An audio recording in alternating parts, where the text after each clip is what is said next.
one other question that she asked, and a lot of people ask this question, and I think it's a good question, so we're going to also address it really quick.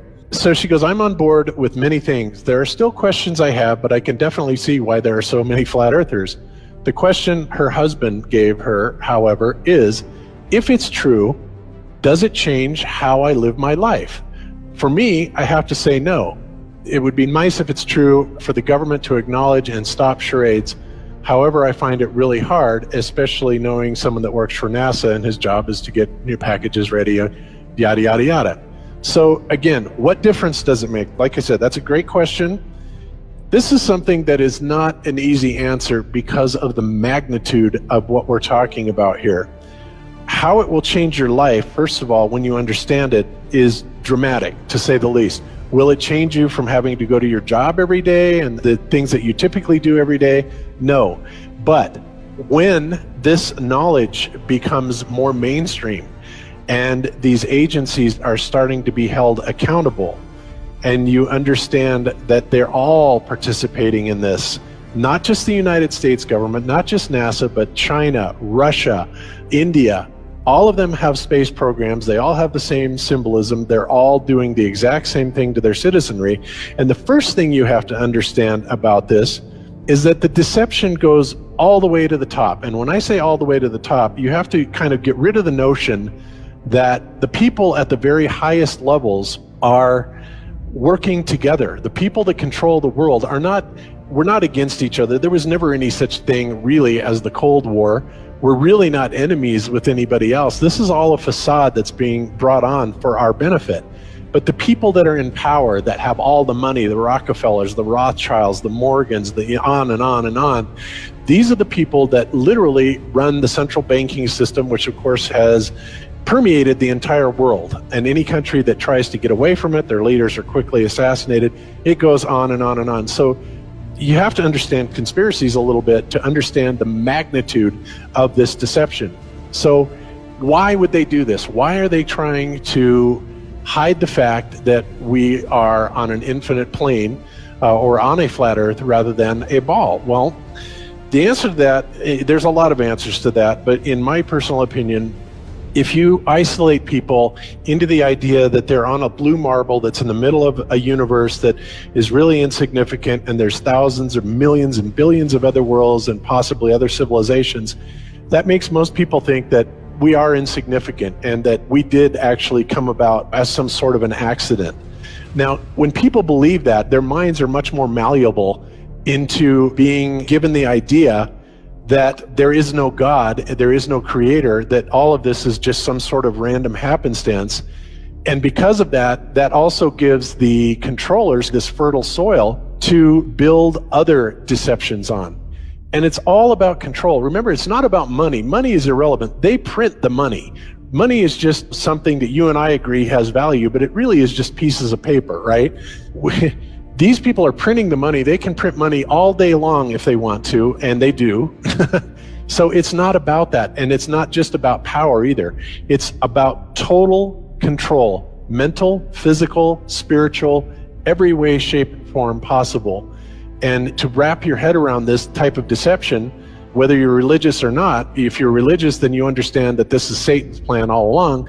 If you're not religious, then you need to understand that people are power hungry and they will do anything to gain and maintain this type of control. So I've kind of ranted on this a lot. So John and Jaron, if you would add into this for my relative and kind of elaborate on what I've said. I would just add that a lot of people don't realize it, but really the fundamental cornerstone of nihilism, and really nihilism is sort of the most profound version of atheism. Really, atheism is probably the most popular quote-unquote religion, at least in America and probably worldwide. There's more atheists at heart because of one simple fact, and that is this whole Copernican principle, or this Big Bang Theory universe where the entire planet and even the galaxy are like a mere speck of dust and completely insignificant in the grand scheme of things. So from that perspective, if the Earth itself is just nothing special, in the grand scheme of things, then how could anything that we do in our lives be of remote consequence whatsoever? And so this whole mindset, again, is sort of the founding cornerstone of atheism and ultimately nihilism. However, when people realize that the Big Bang is a load of theoretical bollocks, then it really changes this entire foundation of the world's perspective of this ultimately nihilist viewpoint. And so even if you don't consider yourself religious, that's probably because you've been affected by this culture that is ultimately nihilist. Yep, well said. And I think so obvious when you look at, and Bob, you put it perfectly, that just what the money system has done to this country and to the world, really. In the book, Why a Bankrupt America, it said that the Federal Reserve pays the Bureau of Engraving and Printing approximately $23 for each 1,000 notes printed. So 10,000 $100 notes, which is $1 million, cost the Federal Reserve $230. So they then secure a pledge of collateral equal to the face value of the US government. And that collateral is our land, labor, assets. And then it's collected by their agents, who are the IRS, not our agents. And by authorizing the Fed to regulate and create money, and thus inflation, basically, Congress gave private banks power to create profits at will. That's what they do. It's all about making profits for themselves. And you have to remember how big of a conspiracy this is. This isn't talking about just the JFK thing or isn't talking about just 9/11. It's on an umbrella kind of system to where it is the biggest deception that there is. It actually exposes every other deception, and nothing else brings down the power of the elite because it really exposes education, science, the economy, television, museums, universities. Think of all the things that have been fooled. I feel worse for the people that are out there building satellites, the people that are out there actually working for these space agencies, the people out there teaching in schools as professors, because they would all come to the conclusion eventually, once this gets out, that they've all been contributing to the lie. And that's got to be the worst feeling that there is.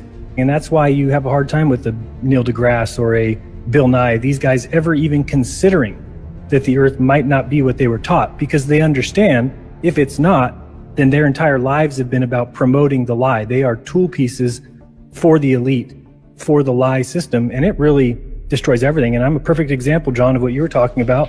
When I realized religion had some things in it that didn't quite fit with my reality and I was done with it, I realized it was many lies there. I popped out of that, and the one place that's there with open arms calling for you, saying, we tell nothing but the truth, we're all about facts and evidence, is science. And I went there with my arms open, ready to embrace them, and said, oh, thank you, I'm so glad you're here, because over there I was just getting lied to left and right. And now I know science is the place to go. Now, thank goodness I'm into research and things that I wanted to know everything about it. I wasn't comfortable in just saying, well, now I realize religion's a lie, I'm just going to be scientific and promote science and just say the word science when anybody talks to me. It would have been really easy. I could have paraded myself around and been really Mr. Smart Guy and been able to debate Christians, and would have been really easy for me. But instead, I decided to look into it. I wanted to know, why is evolution real? Where is the evidence? Why are these things facts? How do they know the age of the earth? And the more and more I looked into it, and the more I asked these so-called science backers, the more I realized it was another religion. And that's ultimately, and I'll admit it, an atheist for probably 6 months. And thank goodness I looked into that science. But I notice out there all these other guys who are just making these debunk videos or calling us crazy.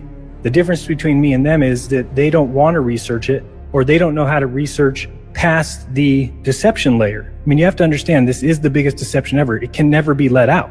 So if you're looking for, well, why does Jaron say this? And you go look up Google or something like that, and you just search it one time and don't try and look at any other sources besides the mainstream sources, then you shouldn't be surprised that you're going to get the exact answer you're looking for.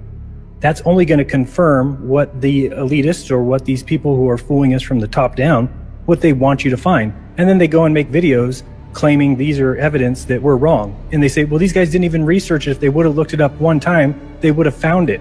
That's crazy talk. If you think we don't know the mainstream reasoning behind it, that we don't need to bring that up to people, because anybody like you can go look it up and find that exact answer. That's not doing research. And this is a deception on the highest level that you need to go and dig deeper and look at different bits and pieces and put it together and come up with your own explanation. Because if you're just going to take what mainstream tells you and believe it, then go watch Fox News and enjoy what the mainstream wants you to enjoy. That's the way that they operate. So I just think when it comes down to people asking, how does it affect my life?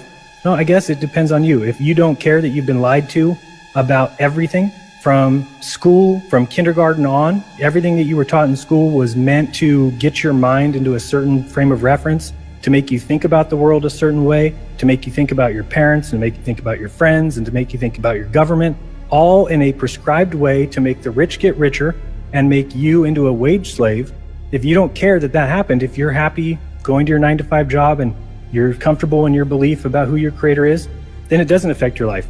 For a lot of us, that is a pretty big deal. For me, it looks like 35 years of my life was completely wasted on a false existence that someone else decided to sell me. I'm going to spend the rest of my life exposing it because I don't think it's right. It's not the way you treat other people. It's not the way you treat other beings. We all have a right to life, liberty, and the pursuit of happiness. And somebody just said that. They told us that, but then behind the scenes, they made sure that they kept us unhappy and that we weren't free and that they were the ones who got to enjoy the good life while we worked for them. Yes, well said. So ultimately, to get back to the question, how will it change your daily life? Well, until it's actually exposed, not a whole lot, because we're still slaves to this very same system. We still have to go to our jobs. We still have to pay the bills, yada, yada, yada. However, think about when this idea catches on and the awareness of the level of deception that we are kept under. And I think a lot of people are waking up to it. 9/11, being the fraud that it is, Sandy Hook being a fraud, on and on and on. But at some point, we're hoping that this is going to hit critical mass. And when it does, then all of a sudden, these institutions that are taking billions and trillions of dollars from us to simply enslave us, to keep us going to work every day and never having enough money or time, and other countries that are starving, have no medical attention. And in fact, there's active campaigns to kill these people off, and this is a well-known agenda. But all this aside, when this all goes away, then we're talking about an entirely different world. Then we're talking about the kind of world that would be, I dare say, more utopian. And that isn't always necessarily a good thing either, but let's just say that it would be a whole lot better than what we have now. If people understood that we are special, that there is a creator, and that really, when people come to this realization, we will start becoming more aware of the value of other humans and human life. And we don't look at people as, well, just because they're different from us, then they're wrong and they're funny and they're weird. We see each other as brothers, and we see each other as related in family, and we start respecting each other on a level that is due to everyone. And when that happens and we get rid of the governments that are enslaving us and the people above the governments that are controlling them, then all of a sudden we start looking at a society where we can start improving upon ourselves. We can start making our own technologies that will benefit humanity instead of the elite usurping all these technologies and using it for themselves against us. Like we can have unlimited free power and there's just so many things. I mean, you could go on and on and on and on about this, and many people have researched this. But at that point, everything changes. Absolutely everything changes, because we no longer are living in a slave world. We're living in a truly free world where everybody is sovereign and everybody has much more respect for other selves, other people. So that's pretty much the answer to that question. So it is a big thing. It really is. You can't just brush it off as saying, what difference does it make? It's not going to change anything. Au contraire, not only will it change things, it will change things in it'll bring us to an entirely new paradigm, an entirely new way of life. And I'm sure that many people would much rather live in something that would be considered more utopian than what we're at right now, which is an enslaved system. Yeah, everything's indeed a commodity, and we call ourselves a system that's governed by essentially capitalism, although I guess you could call it more aptly corporate fascism, but we'll call it capitalism. Even that is a system run by greed, and I think that that's pretty much an ass-backwards way to run a society. And really, this whole idea of capitalism and greed as the driving force behind our society really does stem from this atheistic viewpoint that's been going on for the last at least 100 years in full steam ahead. Yep, absolutely.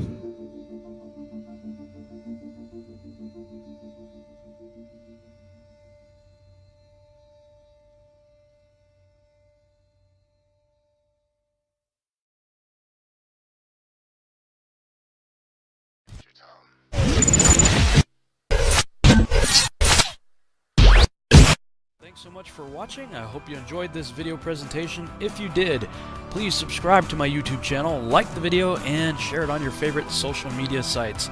There's a lot more to come, so stay tuned and we'll see you back next time.